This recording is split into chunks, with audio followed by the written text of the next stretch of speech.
ایک بہت بڑے جنگل میں شیر اور زیبرے رہتے ہیں۔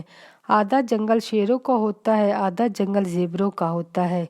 شیروں کا بادشاہ شیر اور زیبروں کا بادشاہ۔ کوئی زیبرا شیروں کے علاقے میں نہیں جاتا، شیر زیبروں کے علاقے میں نہیں جاتے۔ اسی طرح سے سب کی زندگی گزر رہی ہوتی ہے۔ ایک دن ایک شرارتی زیبرا شیروں کے علاقے میں چلا جاتا ہے۔ شیر اس شرارتی زیبرے کو پکڑ لیتے ہیں۔ شیر بادشاہ کہتا ہے کہ آج ہم اس زیبرے کا گوشت کھائیں گے۔ یہ بات جب زیبرا بادشاہ سنتا ہے، دوڑا دوڑا شیر بادشاہ کے پاس آتا ہے۔